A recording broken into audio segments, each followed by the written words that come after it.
Well, hello there. Welcome to the SOP, the Soul Original Podcast. We're on episode 9, and today we're chatting with Dan Chapin, owner of Left Coast Marketing. He's an awesome guy. Can't wait for you guys to hear all that he has to say. Merry Christmas. It is December, and at the time of recording, about a week from Christmas, and so I hope you have a great holiday season. And if you're listening to this after, well, have a great Christmas next year. But anyways, yeah, thanks for listening. I'm almost to 10 episodes. That's my initial goal. I recently had some exciting things kind of happening, getting the ball rolling for this podcast into the new year. So stay tuned, my friends. So, yeah, just wanted to apologize for this little audio hiccup that I have in this episode. Gosh, like I say in the episode, like there's 3 things I have to press record on: the 2 cameras and the audio mixer. And again, for the second time, I forgot to hit the audio mixer record button, until I don't know, a few minutes in, and then I remembered and I was mad. But yeah, so I will actually transition that part. It was in the middle of Dan speaking, so I'll let you know when that part comes up. But anyways, have a great day. I love you. Okay, and yeah, I'll let you get to it. All right, here's Dan. All right, here we go. We are refilming this. I flubbed our first intro. Forgot to hit record on the audio. There's 3 things I have to hit record on, and I got the 2 cameras, and I've made this mistake before. It was like halfway through, and so anyways, round 2. We got Dan Chapin in here, episode 9 of the Soul Original Podcast. So Dan, welcome. Congratulations on 9, almost about to hit the big 10. Thank you very much, Corey, for inviting me. Absolutely. Had to have you on here. And so, yeah, tell us a little bit about yourself again. Yeah, no problem. Yeah. So, co-founder of Left Coast Marketing, and along with my wife, we have a team based here in Northern California, and we service clients all over the country, providing digital marketing, web design development, and product photography services. Awesome. And you're originally from SoCal, and you have that surfer laid-back vibe. I love it. I got to say, I think we met at like a networking event just this last year, right? That's right, yeah. And just kind of hit it off. I'll never forget it. Yeah, me too. And here we are. And so you moved up to Sonoma. Yep. You said... I didn't mention this earlier, but I'm a Chico State alum, Wildcat, go Wildcats. And so I spent my college years here in Chico. I spent a bit of time studying abroad in Spain, originally from Camarillo, California, in Ventura County, and my wife's actually from Orange County.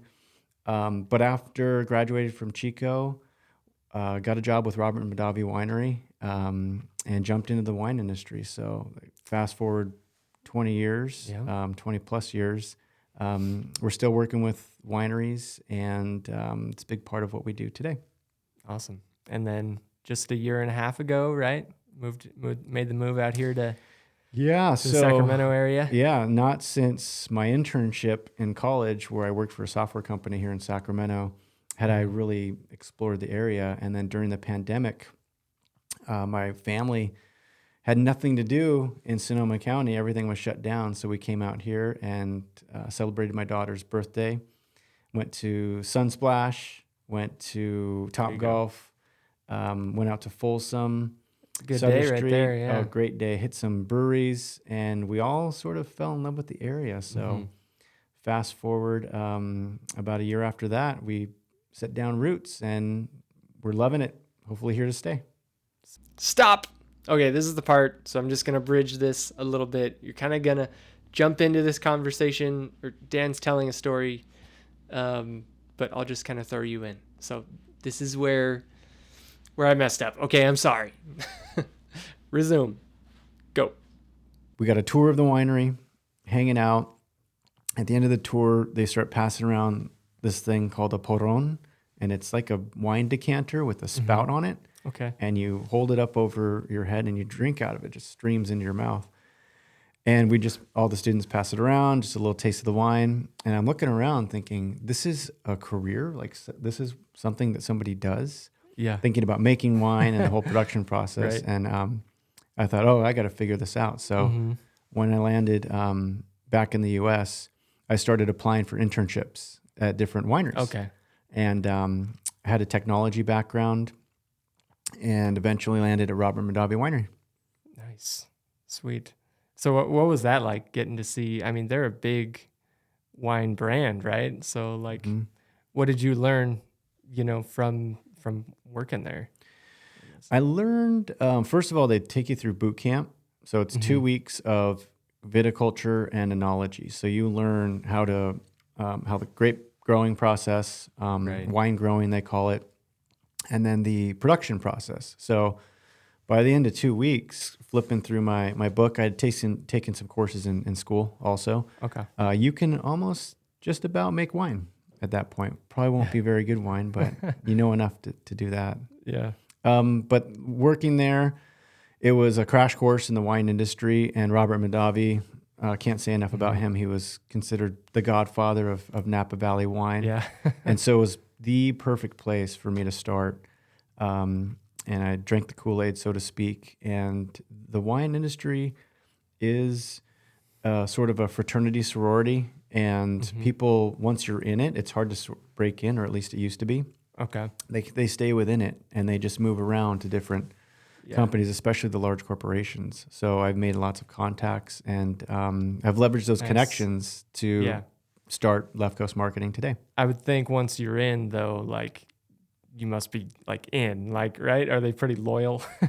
I think so. Yeah. I think so. Once you're in, there's quite a few segments of the industry to not only operate within it and develop brands and sell product, but then all of the vendors that service the industry, from production, glass, corks, labels, to the marketing side that we do. There's also a very important technology layer, and that was the other area that I specifically got into. Gotcha. Yeah, you mentioned the technology, and obviously you mentioned marketing, Left Coast Marketing, design, photography. So when was that shift where you started Left Coast, or how did you transition into marketing? Did you study marketing too, or did you find it along the way? Yeah, marketing was, I would say, a course that I took in school. Okay. I leaned into management information systems, so I really looked at operations and the technology to support it. I'm a bit older than you, so this goes back a ways, but just after the dot-com bust is when I came out of school, and studied technology, but always wanted to apply it to something. So I had the opportunity to work in the wine industry, supporting the computer systems, but also wanted to apply that knowledge to then get into more sales and marketing analysis. So that's what I ended up getting into, and working at a desk 10 hours a day, getting kinks in my neck from not sitting right, working on reports. And I don't know if I should even say this in a podcast, but the people that I worked with, some of them were sales guys in the wine industry, and they looked like they were having way more fun than I was. Right. So it opened my eyes to maybe I can get out of the office and explore some other areas of sales and marketing. Yeah. And here you are with your hat, with your stickers, business cards. You do a great job with branding. Thank you. So I don't think I answered your question, though. Where did we make the leap to Left Coast Marketing? So 15 years ago, I was working for a technology software startup that was supporting the wine industry and bringing e-commerce into play in a big way. And their currently one of the top 2 providers. It's a company now called Wine Direct. It was formerly called Artisan Media, that was Inertia Beverage Group. While at Inertia Beverage Group, I started Artisan Media, doing things not That's too right. different than Yeah. you, video I remember you production, saying that. video Yeah. marketing. And that was my first taste of doing something on my Video. own Okay. and in the media production realm. Right. But I was doing it on the side and Uh-huh. thought, maybe I want to do this full time. And so I had to really think about how I could break out and start my own business with my wife. And this is where we Right. landed. Awesome. Well, I guess with your technology background, how is that kind of infused in what Left Coast does? And I guess what does Left Coast do? You know, marketing can be pretty broad and stuff. But what's Yeah. I don't know why I'm crying. I'm getting all emotional. Corey. it is getting hot in here. Yeah, it's warm. Sweaty. Yeah, but my ears are sweating, or my eyes are sweating more than anything. So Left Coast Marketing provides digital marketing, web design, print design, and product photography services. And I like to think for the types of businesses that we work with, we're a one-stop shop. That's one of the main reasons that companies come to work with us. Rather than having multiple vendors, they can come in and work with one agency that has a team that supports all those different areas. For things that we don't do, like video production, we have some good partners For sure. like you that we can refer out those projects for clients to support. But a lot of times that content comes back to us to support our digital marketing efforts. You know, a lot of what I touched on has a major technology thread through all of it. So on the web design and development side, you're dealing with, you know, technology, the content management systems and the development environments. With digital marketing, you're talking about some content publishing platforms and the technology to support that. And then with photography, I'm probably more versed in Photoshop and Lightroom than the camera itself. You can make up for a lot of sins in photography, I like to say. So having that as a background, it comes second nature to me. I think it put us at an advantage just from an ownership standpoint. And then it was about assembling the team from there, and fortunate to have some really solid people on our team for the digital marketing specifically, but primarily with web design and development. Tony Amordino, who's your doppelganger. That's right. He is still yet to meet him in person. Yeah, apparently we look alike. Yes, you do. You do. We're gonna have to do a still shot of side by side of the two of you. But Tony is my right hand man. He's a partner in Left Coast Marketing and Design. Did you guys meet in Sonoma or?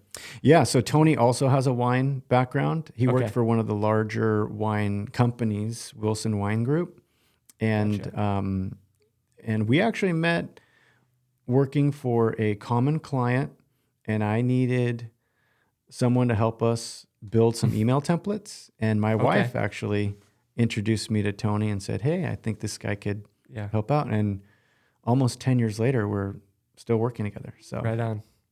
Good partnership. Yeah. Cool. So, gosh, I had a lot of questions there, but, one of them was like, how have you seen, I mean, you've been in this industry a long time. How has it changed in the last like 20 years with, I guess, specifically in regards to the tech and just, you know, the digital landscape, you know, it's changed so much, right? Has that changed the industry much? You know, whether wine, marketing, or both, you know, and like, or are like, you know, the core principles the same, right? I mean, I'm sure marketing, you know, the platforms change, but some of the same principles still apply, right? But I don't know. That was kind of a big question, but no, that's a great question. In a nutshell, how have you seen it change? That's a great question. Yeah. I think about this all the time. It's constantly evolving, which is, and you got to keep up with it, right? So got to keep up, adjust. got to constantly adjust. And that's probably what keeps me interested in it Yeah. because it's always changing. Sure. That's one thing I like about technology in general is Right. it's shifting and evolving. Challenges me to stay on top of things. Yeah. I'd say if we go back 20 years, and our company is just celebrated this past year a 15-year anniversary, but I've been in the space for 20 years. And one of the first things I would say is from an online presence standpoint, websites were the first place that people would go establishing their online presence. And I remember the days before social media. And so your website was everything.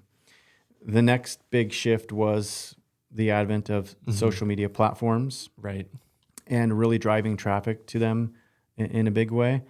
If I back up just a step, one of the biggest evolutions that I think you can relate to specifically was YouTube.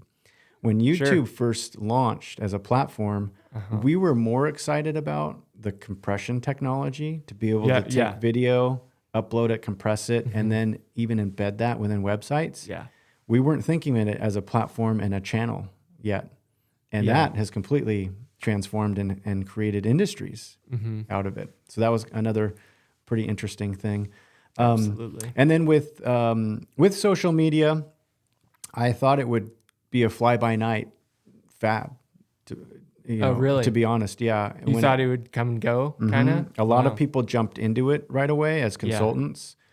And I personally didn't see the return on investment. I thought it was a brand awareness exercise, but even then, with the platforms being in their young stages, there just wasn't the huge audience that we have today. Yeah, is that because Facebook started as it was for college students, right? Was that kind of because everyone wasn't on there yet? And exactly, and also the evolution of the content development that we've seen, even in the last 5 years. Right. And the trends that go along with it.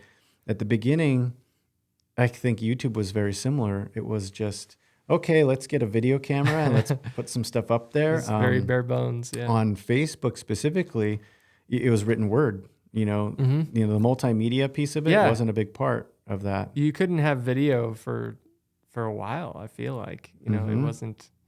And when they finally did do it, it was very low quality, right? So, yeah.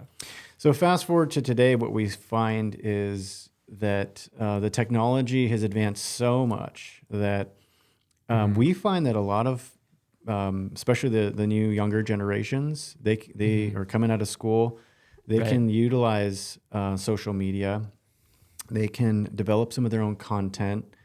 We talk about camera technology. The iPhone itself has come such a long ways that you can take great images with it. And video, and then the editing software is baked into that. And from a graphic design standpoint, you have tools like Canva, and so that has displaced some things in our world from a creative services standpoint. Yeah, and we've had to again just evolve. So it seems to be kind of a common theme today in this podcast is just the evolution of everything and having to shift and change and adapt to stay with current. I mean. Right now, AI is the big buzzword, and that's changing a lot of things. Although it's just, AI has always been here, right? I feel like it's just another word for, technology. The technology is getting more intelligent and more becoming more useful, I guess. But yeah, you mentioned things like Canva, so, a lot of graphic designers feel threatened and stuff. Do you find yourself utilizing Canva or having to step up your game graphic design wise? How do you beat things like, Canva or put it in your tool belt or Midjourney, if you're familiar, which creates these amazing images just from prompts. So yeah, have you kind of seen the tech and tried to get on it early or been a little resistant mostly? I'd have to say 5 years ago, I would have been more resistant. I would have leaned into things like the Adobe graphic design suite And having to master that requires coursework and lots of practice and dedication to that craft. Yeah. Something like Canva coming along and sort of replacing a lot of that, or filling in for that expertise. Yeah. Allowing people to leapfrog some people that have been doing it for many, many years. I would have been resistant, but I have to say that today we embrace it. I probably take a, if you can't beat them, join them attitude a little bit. Right. And what I mean by that is let's continue to service our clients and let's support their goals and objectives in what they are attempting to do in the digital realm specifically. And let's utilize some of these tools. So for us, it's transitioning things like in the creative services realm. We are now able to bring people into our team who don't have more than Canva experience, but might have more generalized skills that would include content development, content publishing. And now you have a pretty powerful individual who can not only create their own graphics to support social media and some of that content, they are handy with a camera, but they can lean on things like ChatGPT and now develop their own content as well with just the right inputs from the client and a few tweaks here and there. I think you'd put some of these tools in the hands of some of these young up-and-comers in the creative and marketing space. And now you're able to leverage one individual that can then have a multitude of talents. Sure. Yeah. Jack of all trades. Master of most. Yeah. Awesome.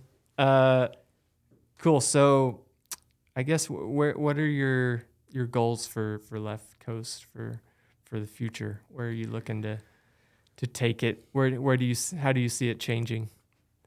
Well, right now, that, for Left Coast, we have some core values. Can see them right on our website, and they were organic. It came from the team when we first started, and we sort of have evolved over the years. But one of them that comes to mind for me is love what you do and love who you work with. And that goes for our team and the dynamics within the team, but also the clients that we work with. And I want to keep finding those clients to work with that resonate with our Left Coast vibe. And that part is the most enjoyable. The second piece is as we continue to evolve and adapt with emerging technology to support digital marketing and web and what have you, we want to make sure that we have the right just mix of services to support our clients and continue listening to them. Right. And if we have those two things, a great team, great portfolio of clients, and we're providing the right tools to support those clients, then we can enjoy life a little bit. I mean, that is a big part of our core values also. Awesome.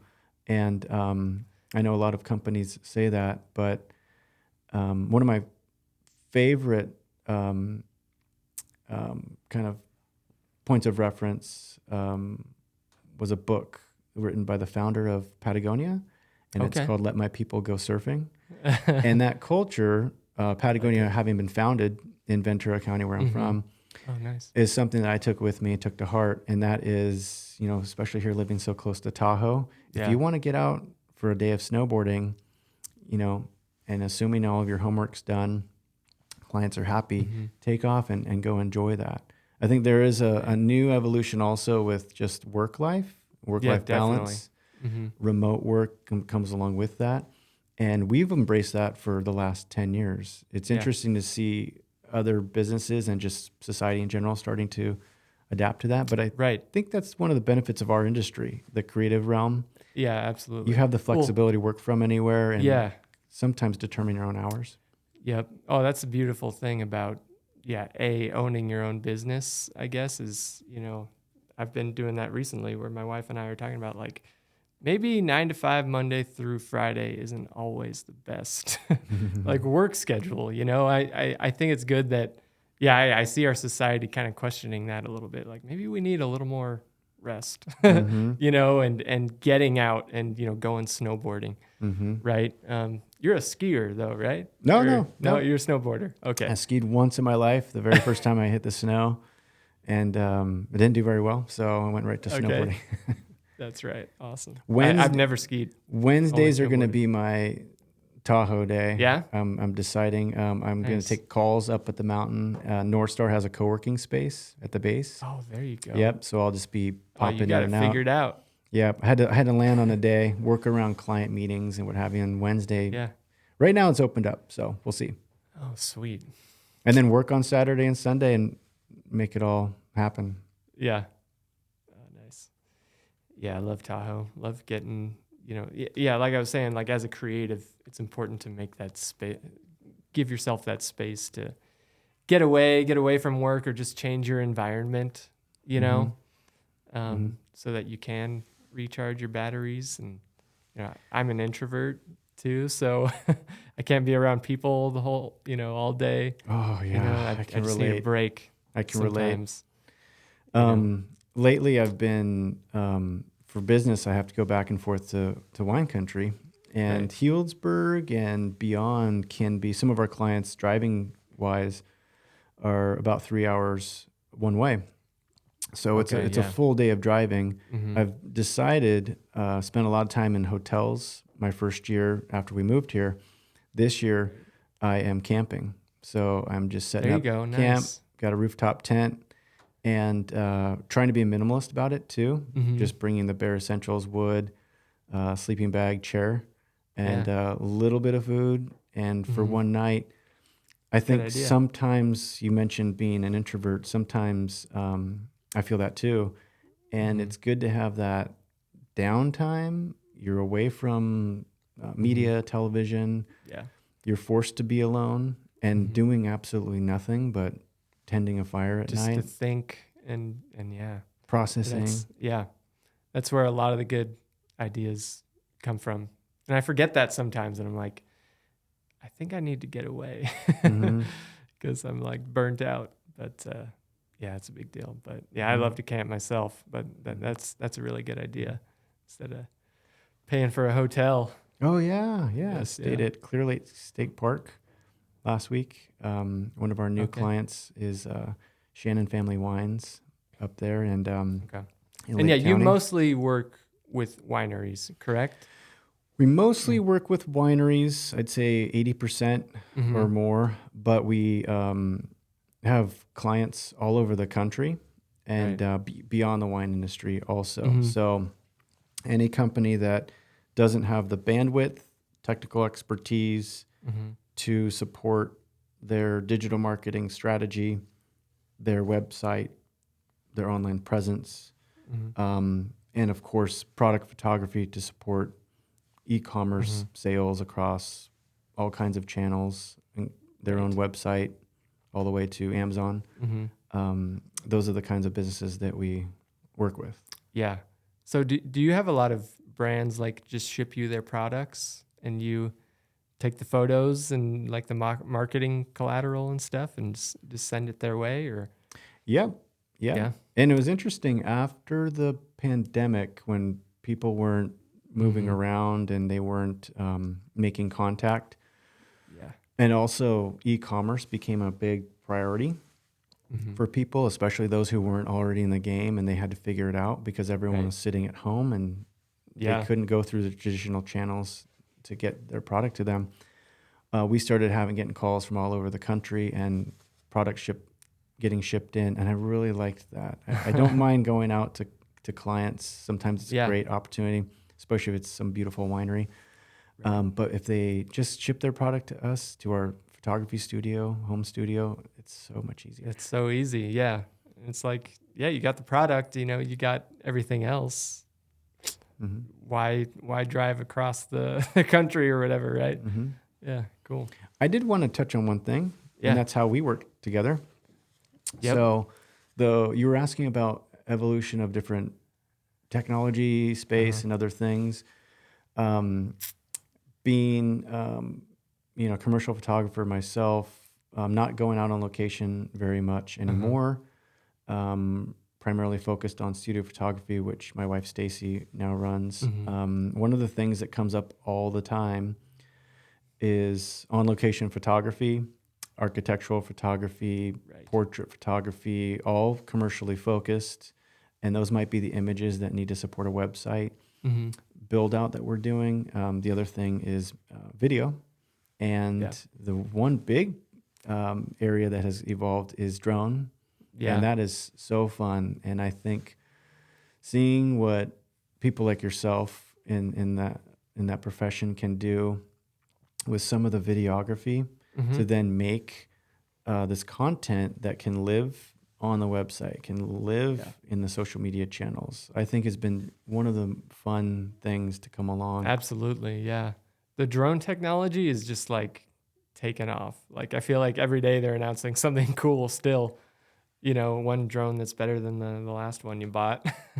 It's hard to keep up. But yeah, the fact that you can have aerial footage of your like property that just looks beautiful because it's 10-bit color, and you know, only videographers will understand that jargon and stuff. But yeah, those drones pack a punch just with, you know, all the features they have and the beautiful footage they deliver. It's pretty awesome. So I'm ready for that. I haven't done any drone anything except for maybe a little one I bought for my daughter for Christmas. Okay. That was horrible. But I'm ready for that first person drone. I'm not sure what they call that technology. Oh, right. Yeah. You have the goggles on and you're actually flying. Some of those guys are just so it's unbelievable some of the shots I've seen them get. Where it's moving super fast, going like in between trees. Or have you seen those videos of like a restaurant where the drone flies in, you know, in between people in these little tight spaces through another room, and like you can tell they kind of script out like kind of like, okay, these people, the drone's gonna fly by, and they do a cheers and take a drink, and like they time it perfectly. There was like this restaurant / bowling alley, and it even like, you know, goes in the bowling alley area right past people following the ball, and then eventually even like goes in, you know, past the pins and out. Whoa. It's incredible. Yeah. We get that request a lot. Yeah, That's that first person drone stuff. Oh, yeah. You're getting more of those requests? Oh, yeah. All the time. We have a winery, client of ours, Gary Farrell Vineyards, out near Healdsburg. And they just opened up a new outdoor tasting patio.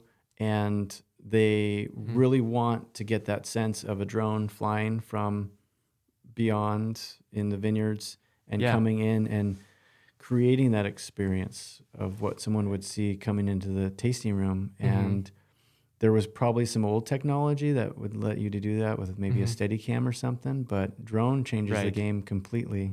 Yeah, big time. Yeah, because drone can get you way up and bring the camera all the way down and anywhere you want. I remember, this is off topic, but back in 2004, we wanted to do a flyover of a vineyard over the winery for a client of ours, and we 2004 went and priced out renting a helicopter. They had a gyroscope mounted on the base of the helicopter. We had to rent that with the camera, but we weren't allowed to run that. We had to hire the guy who ran the gyroscope and the camera and the pilot. We just went along for the ride. But what you actually did it? No, we priced it all out, and our client, of course, said that's ridiculous for that shot. It was going to be something around $1,500 for less than an hour flight. And what today, that's probably the cost of a drone that could go over and capture that footage. So some of that, I'm surprised it was only $1,500. Actually, like, they couldn't have been making much money. It was $900 for the helicopter flight because it was a connection with the winery owner who knew it was like Wine Country Helicopters or something like that. And then the gyroscope, I remember, was $500 for the hour with the guy. Gotcha. And we thought at least we'd be able to work the camera, but no. Yeah, you couldn't bring your own camera. Mm-mm.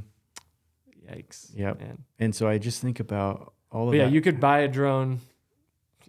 Well, gosh, like for $500 and go, and it would look fine, Oh gosh, the quality is So, probably so much better today, hmm for sure. yeah, it's nuts. We don't know how good we have it. I think it's especially me too, but I see the people younger than me now. I mean, I'm 31. So, I see these new videographers just coming up with all this stuff, or what I mean by that is, starting out their career with just this incredible equipment that's available. Cause, like there weren't these cameras with great autofocus just like 7 years ago, I feel like, and now these cameras are packed with all these features and it's just, you can shoot a movie, for fairly cheap now. I do love that though, how, it's so democratized. The technology is. And now, where's like, it going to go in 5 years and 10 years? I know. Yeah. I'm always trying to keep my eye out for where things are going so that, I'm not left behind or I can be that first one on the next YouTube. Cause man, if I would have stuck to YouTube, I mean, I got on there like 2010, I think. And I think 2008 was really when it started picking up traction. Like if I would have just kept pumping out videos, I probably would have millions of subscribers, So I'm always like keeping an eye out for like, what's the next YouTube, and maybe TikTok was the last one we had, Yeah. But I don't know. TikTok annoyed me for a few reasons. It's just a different platform, but yeah, that's about 30 minutes. Okay. So yeah, that's about it. I don't know why I'm being so awkward, but it flew by so fast. But where can people find you and find Left Coast on the web before we? So check out our website, leftcoastmarketing.com, and then our sister website, leftcoastphotography.com.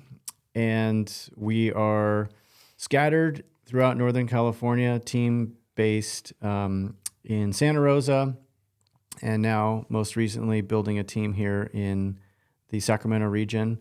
Our family's now in Roseville, and like I said, we're loving it. Kids love it. We're really happy with the move, and it was definitely the right choice for us. And we feel like, going from a little town of 12,000 people to 150,000, we're in the big city now in Roseville. But yeah, enjoying it. And other than that, you and I, find us up on the slopes in Tahoe. That's right. Let's get some snow. That's right. It's coming soon, right? Hopefully. Fingers crossed. Yeah. Usually January is when it hits, right? So we got lucky last year, that's for sure. But yeah. Yeah, we had a lot last year. So catch you on the slopes. Thanks, Corey. All right. Thanks.